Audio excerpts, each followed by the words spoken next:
Hi everybody, good morning. Just a quick remark before starting. In parallel to this talk in Sal 2, there will be the Jekyll's Applebaum second part of Sysadmins of the World Unite.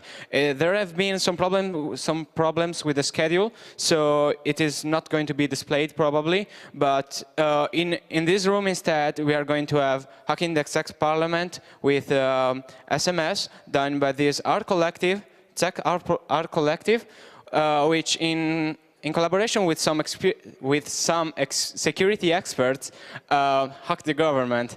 Well, the stage is yours. Thank you. Thank you. Is this thing on?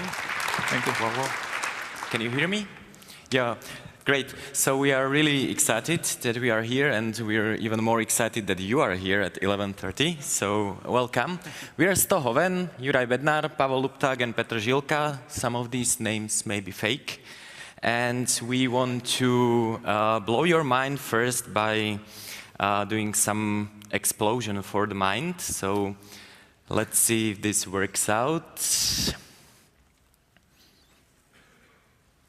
There's no sound. There is. Okay.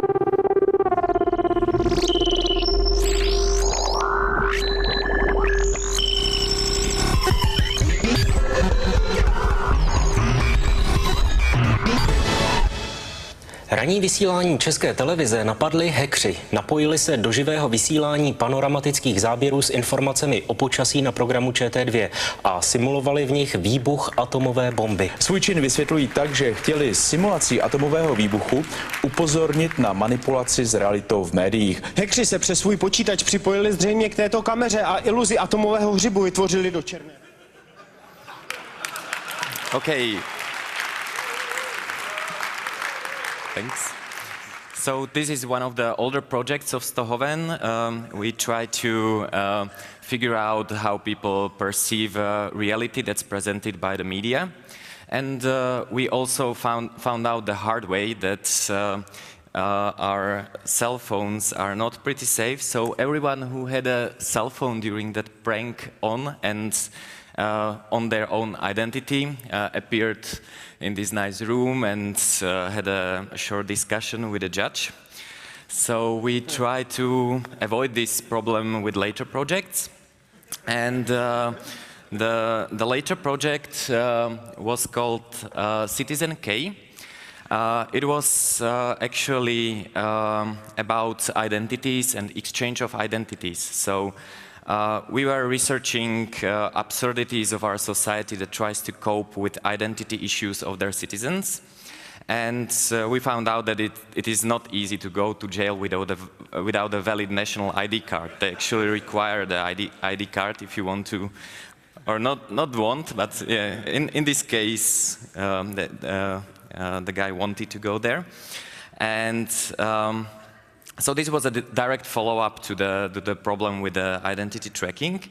And what the group did is there were 12 guys. They took pictures with the same haircut and in black T-shirts. And they used computer morphing software to create identities or pictures with significant facial features of both of the photos. And then a few years ago in Czech Republic, when you wanted to apply for an ID card, you needed to bring your own photo. So they applied for the ID card using the other guy's identity. So these are the meta identities. And then the members of the group were trying to live for a few months under the other guy's identity, which was pretty interesting. For example, on this picture, of course, the question is where the lady sleeps at night, which bet. And okay, so there was a wedding, and the guy on the left wanted to marry the girl, but he didn't have his ID card, so they were exchanged. So he was the best man on his own wedding, because you need to show your ID card if you want to marry someone.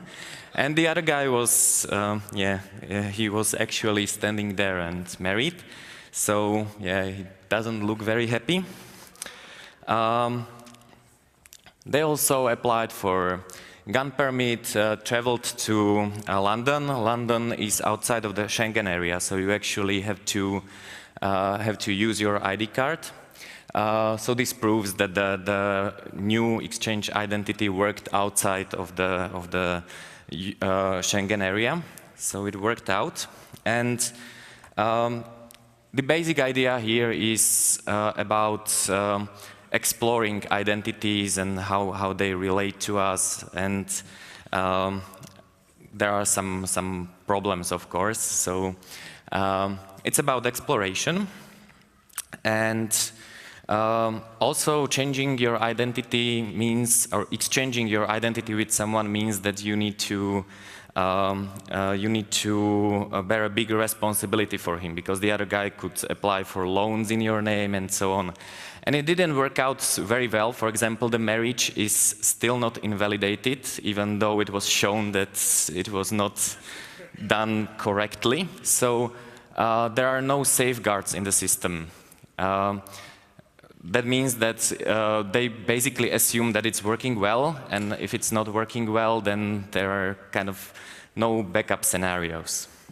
So, go on. So, hello? Yeah, you are Okay, there. William, thanks. So, how we met and how the project called Moral Reform started exactly. Me and Juraj, we are not typical artists. We are IT geeks, and maybe 2 years ago, we met with the other guys from our group Ztohoven at one conference focused on IT freedom against internet censorship. At this conference, I showed to the other members of Ztohoven that how easy it's to send SMS text message with a spoofed caller ID. In the past, we all knew that it's quite easy to send spoofed text messages with an arbitrary source number, but these guys, they realized that there is a huge potential for another project, and that was exactly how our new project called Moral Reform started. About our group, I would like to say that we are a very crazy combination of many people from many different fields, especially artists and also hackers, and some of us also have some legal background. And thanks to our diversity, we are able to make really interesting projects. So. Yeah, it was interesting when we met Pavel and Juraj. They simply showed us something that is totally basic for them. They showed us how the SMS spoofing works. It means that you send SMS from your number to from whatever number to another's, and this SMS seems to be sent from number you want. And we got fascinated with this technology, and since the moment we have learned about the SMS spoofing, we had in our minds just using it as a direct interference into politicians' communications. I think it shows a lot about some general frustration which is widespread in our country, and the frustration grows from corruption, unpunished malpractice in administration of our country, and so on. We have discussed for a long time different scenarios of the actions, And we have also consulted it with ex-top politicians who revealed us the details of how the parliamentary organization and communication structure works. And we were getting closer and closer, and during the painful process of searching for the final concept of the new action, a view of parliamentary drama had crystallized in front of our eyes. Combined, I may say heterogeneous or disjunct words, moral reform has become the main thought of the action. In Czech Republic, where the term reform have been abused, and in many ways we put it in totally different contexts, and proposed reform, which cannot come from outside because our morality is absolutely intimate and individual. And we have decided to create an ambivalent image of an utopic, ideal political world by means of an absurd drama. Each SMS we send from one politician's number to another seemed like to be sent from all the members of parliament, government, and also the president's, Václav Klaus, number to another's, and it created a new reality of communication, and each SMS represented a line, one of the lines of the drama. Great opportunity, a great opportunity to do the action was provided to us by preparing of live broadcast of defending parliamentary speech of one MP who was accused of corruption. And during the 2 hours of broadcast, we have sent 585 SMS or messages containing the moral reform. Now we would like to show you a short video where you can see a record from the first moment where the broadcast where we have realized that we are in real direct communication and interaction with the parliament. Leave it continue. Yeah, so this is the Czech parliament, and this is the speech of some politician. Yeah, here on the right you can see Karolina Pík, who is Vice Prime Minister, or who was Vice Prime Minister, and on the left sleeping Minister of Foreign Affairs Karel Schwarzenberg, who is already sending a message to Karolina Pík. Dne 14. května roku 2012 ve 20 hodin 30 minut. Téhož dne v noci převzala předsedkyně poslanecké sněmovny oznámení krajského státního zastupitelství v Ústí nad Labem o zadržení poslance a žádost o udělení souhlasu k jeho odevzdání soudu.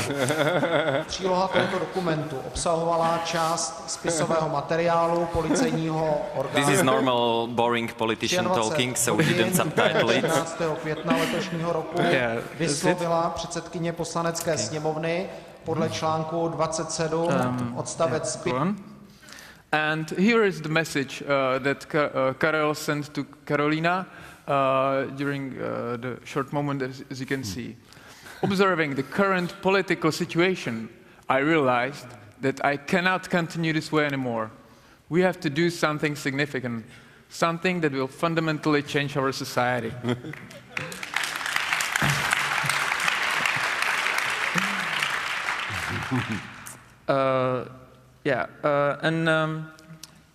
Here you can see our members during the action. Pavel is right there, and by the way, you can see. I thought he has foreseen that maybe he will be presenting it here because he was wearing during the action the CCC T-shirt. I just like CCC T-shirts, and it's just pure coincidence that I had this T-shirt during this action. Yeah. What was the reaction of media? this action was accepted by media quite positively.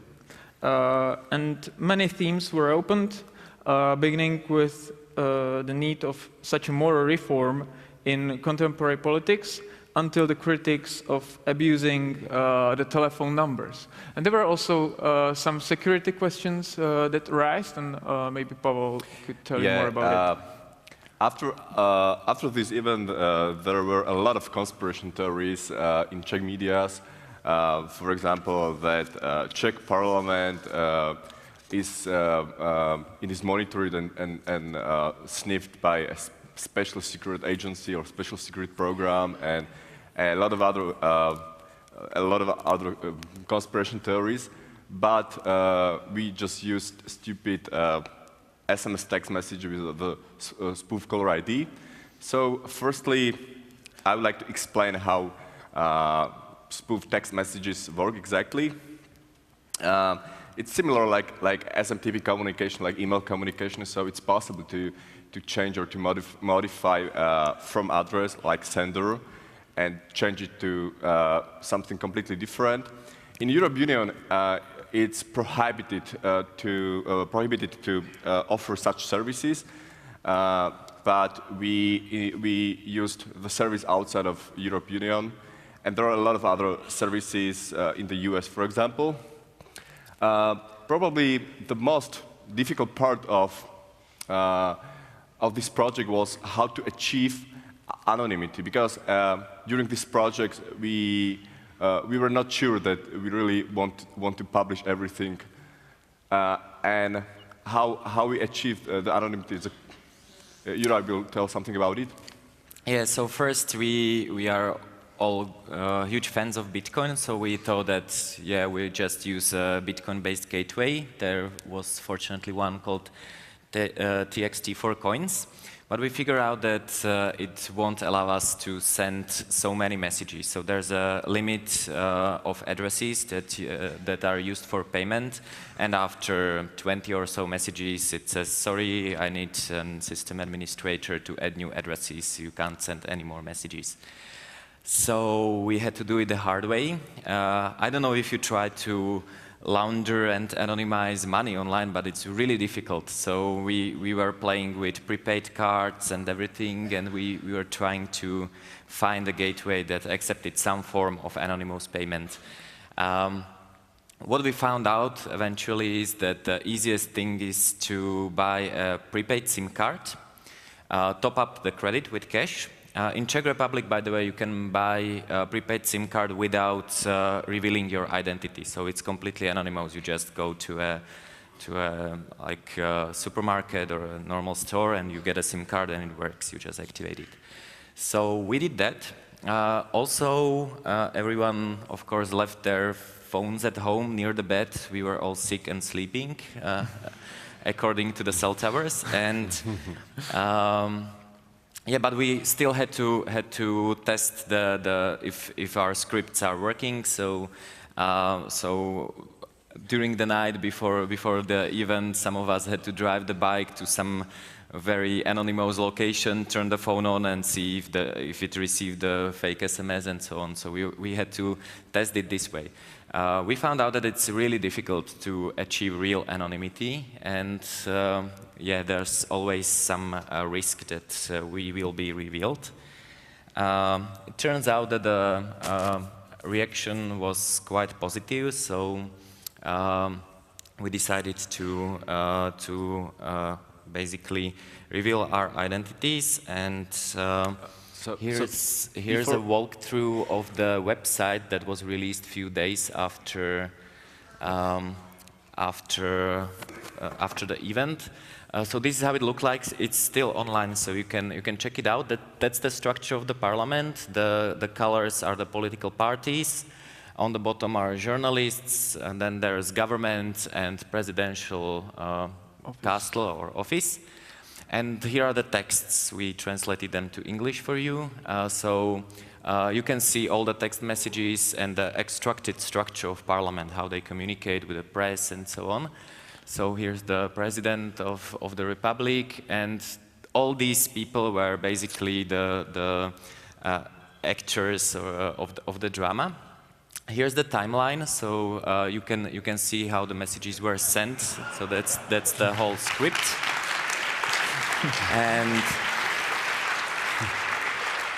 And I really like the last text that came from the president's office to journalists, calling an urgent meeting of heads of all parliamentary parties on acceptation of moral reform, and it will be held after today's MPs meeting. And yeah, he basically invited all of them to the castle.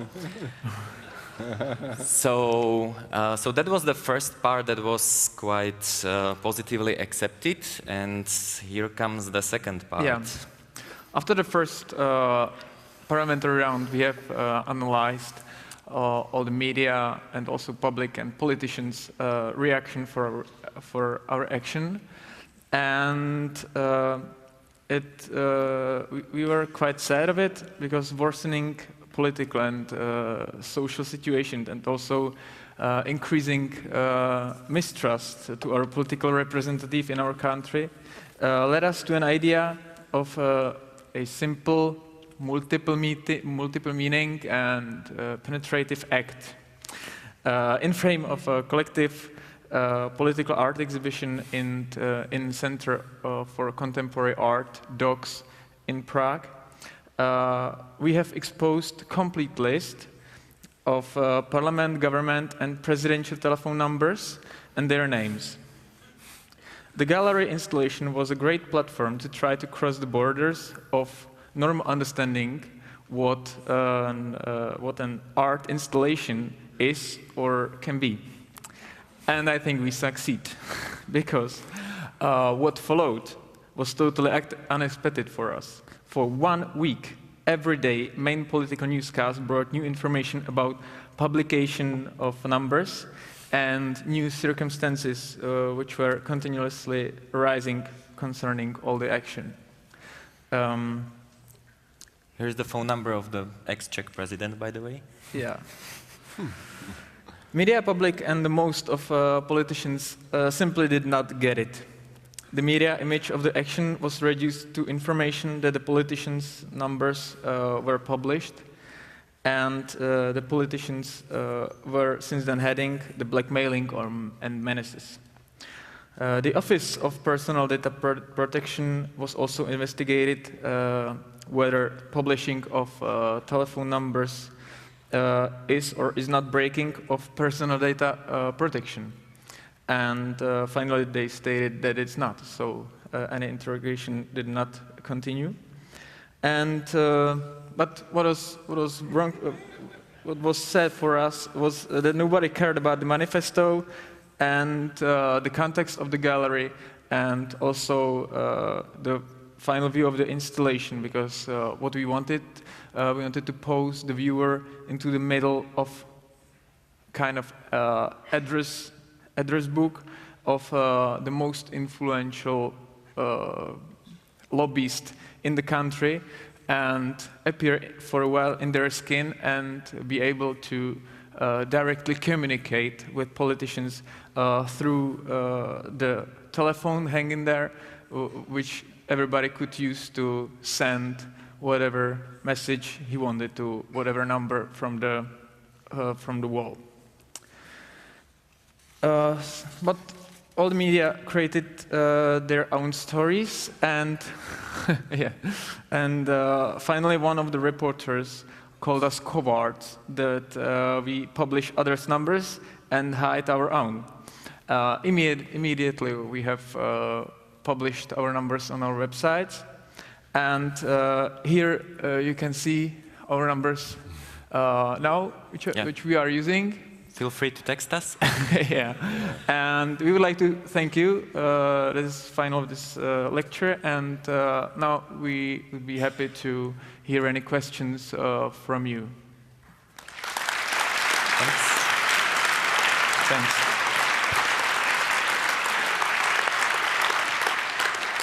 Yeah, microphone 4. How did you get a hold of those numbers, all the politicians in the first place? I assume they're not just like giving them out in the yellow pages. Yeah, I can give you a very honest answer without revealing much. I don't know, and we decided not to reveal. So I'm sorry, but it's possible to get them. What we can say, and it was interesting that lots of the numbers, of course not all of them, but lots of the numbers we were able just to Google, because lots of the MPs are some representatives of several firms or companies, and in connection with their own business, they sometimes publish their own numbers. And there are also politicians, few of them, who publish their numbers without any problems, but it's rare. Thank you. Thank you for a good talk. I have two questions. Yeah. First, how long did it take you to plan out this drama of who says what? And second, did this project affect any kind of change? Did you get the politicians to actually meet up and discuss the issues that you wanted them to discuss? The first, do you want to? Okay. You can answer the first one. Okay. We were searching for the concept for a long time, because when we got the opportunity to use the SMS.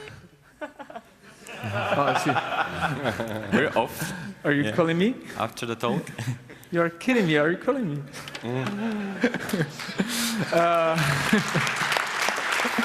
I got your number. I will, no, you will see. Okay, since the moment we revealed the possibility to use numbers and to use the SMS spoofing like white action in one time, one place, we were fascinated with that, and we also were thinking about how to use it. And one of possibilities was that we wanted to influence getting some acceptation of some new laws and so on. But finally, it crystallized after a long time into the moral reform concept. And we were not in a hurry. We wanted to have the concept well prepared and so on. But then the opportunity of the parliamentary speech of the MP who was arrested came. We knew that this is the right one opportunity we have to use, and we have to try to do it. So then we had like limited time of one month, when we had to really work hard on all the techniques, background and so on, and also the text messages and things like that. So it was like 1 month of very intensive work and about 1 year of thinking about it and searching for the contact. Also, what is very important to say is that it was not an ordinary hearing, so there were a lot of people who were actually watching the live stream. So people don't usually watch broadcasts from the parliament, but this one was special, so we tried to use that. And you asked if we achieved what we wanted to achieve. Well, if you go through the messages, they're very apolitical. They're not saying that please do this type of reform or something like that. So it's basically just saying be better and some kind of naive things, and I don't think that the politicians got better. And what's also very, very interesting is that they never wanted to discuss the content. So when the politicians were talking to the media, they basically said that yeah, we received some fake text message from this colleague or that colleague, but they never or very rarely said what the content was. How it's possible that the operators allow and don't have secure gates, that it's possible to send SMS spoofing and so on. And these issues were the main one, but the content was not. So unfortunately, the content of these text messages was probably the most important, but politicians completely ignored it, unfortunately. So. And we, as Juraj said, we tried to send text messages, very positive text messages. And that was also a reason that it's quite complicated or difficult to sue us when we just send very positive messages to all people. I would really want to see a politician who would sue someone over saying, oh, let's be better and work for the people or stuff like that. So. it was very naive and positive. Because we were thinking also about sending something completely different, maybe not so positive text messages. Destructive, yeah. Influencing some voting or something. Because this is how the politicians communicate. So there's like head of political parties or clubs of the political parties in the parliament, and they communicate how they coordinate how to vote and so on. So that was one option, but we really wanted to stay on the positive side, basically. No, four. I get back to the project of the mixed ID card identities. What I see on this project that now when you are applying for ID card, they photograph you at that point. So basically, what I see as outcome of your maybe they would do it anyway, but it could be seen that from your project they just improved their processes. So, and do you think it is a good thing or not? This, maybe if you didn't reveal that you are using these mixed identities, it would be like nice project, and the authorities would not improve their processes, which I don't think that it is a good thing. I also don't think that it's a good thing to improve the processes of identification and this paperwork and state bureaucracy. But actually, there's a common format for national ID cards in the EU, especially in the Schengen area. So they were actually working on deploying these new things. So it's basically just grasping an opportunity to try it out. They would do it anyway, for sure. Actually, we too are not citizens of Czech Republic, so we had the funny, nice new European ID card anyway. Yeah. So back to your questions. Personally, I'm also not fan of national IDs, but this hack in Citizen K, it was possible thanks to the fact that in Czech Republic at that time, when you ask for a new national ID, you just bring your own photo. Yeah. And an officer just takes this photo and use it. But it's not possible anymore in Czech Republic and also in Slovakia, because now we use official European national ID format. So the photo is taken at the place when you ask for this national ID. But it's also a very interesting part is the verification process. So if you have two people and you merge their facial features into one photo, you mean like is an ordinary, I don't know, officer at the police station or at a social security office or anywhere, how they are supposed to know that, okay, maybe I just gained some weight or I'm a little bit thinner or something like that. It's really not a good identification of a person. And also, I like to think about it in this way that very often when you communicate with the state bureaucracy and a system, they actually don't see you. So you're basically a body that's bringing the primary key to their database, and the link of the body and the primary key is very weak. So yeah, it's raised more questions than answers, I believe. 3. Nice project, but isn't the effort gone to spoofing SMS IDs a bit wasted? I mean, surely politicians in opposing parties don't have each other's mobile numbers, and certainly journalists are possibly unlikely to have the president's number, so it would just look like a random text from a stranger. I think your assumptions are very wrong. Yeah. They do have numbers of politicians from opposing parties, and journalists have numbers of, because these are the journalists that are covering the politics. So when they want to ask member of parliament or the office of the president something, they can just text them. So they have, I think your assumptions are wrong in this. So that's quite positive. So politicians in Czech Republic and Slovak Republic in parliament, they know each other on the personal level very well, I think. Yeah. Thank you. Thank you for questions. And there is just an interesting point. there came a message. I received a message from a number ending with 666, and there is a great talk. Thanks a lot, and we thank you too for this. Thank you very much.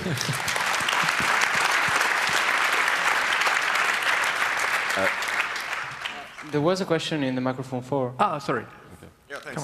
Hi, thanks for your talk. Just real quick, do you think your targets realized they were spoofed? Do you think the politicians realized the messages were fake during Very soon. Very soon. So how long did it take? I remember one interview with the Prime Minister, Petr Nečas, who told, I was receiving strange messages, but once I received the message from my Ministry of Financials, who is calling me to more reform, I suddenly realized that this cannot be true, and this must be some fake. So, and actually, we are now working on a short movie from the section, and we had our fellows write in the parliamentary room where all it happened. And we were on the phone with him, so he was focusing with the camera, always the part where we were sending the messages. And there are wonderful moments where all the MPs come together and showing each other what they received, and they're absolutely confused from it. Yeah. So yeah, you will see in the future. You can follow us on our websites, or on Facebook, and you will get the news. Yeah, so unfortunately, politicians do not receive positive text messages so often.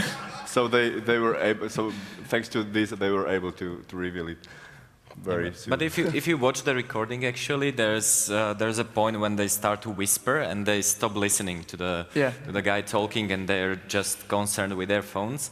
And we were thinking about this, like how should we make it difficult for them to realize that it's fake.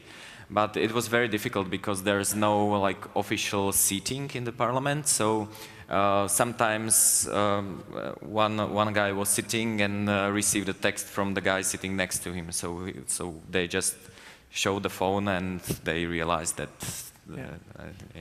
that's not the case. So probably one last thing I forgot to mention is that as Juraj told us, we just exchange mobile credit for anonymous text messages. In these days, it's also possible to order any services from the internet using prepaid anonymous cards. For example, if you go to Austria, in Austria there is a special prepaid MasterCard anonymous card called Cash for Web, and when you top up this, so you are able to buy this card with the credit 150 euros, and you can use it completely anonymously when you want to pay for any online services. Yeah, but we prefer Bitcoin-based solutions, of course. Yeah, we prefer Bitcoin. Oh, by the way, if you have some Bitcoins that you don't like, or like us, you can donate Bitcoins to us on Ztohoven for other cool projects. Yeah, we wanted to encourage our fans and followers to care about Bitcoins, to get an interest with it and try how it works and so on, because in Czech Republic it is not very well articulated, and the media already starting to pay attention to these issues. Already the rest of the world is living with this for moreover than 2 years. Then in Czech Republic it's a new theme, so we wanted to encourage our fans. But the only Bitcoin talk on CCC was from a Czech guy. That's true. Okay, thank you very much. It was a big pleasure for us. Thank you. Oh, this is great. Thank you. Thanks so much.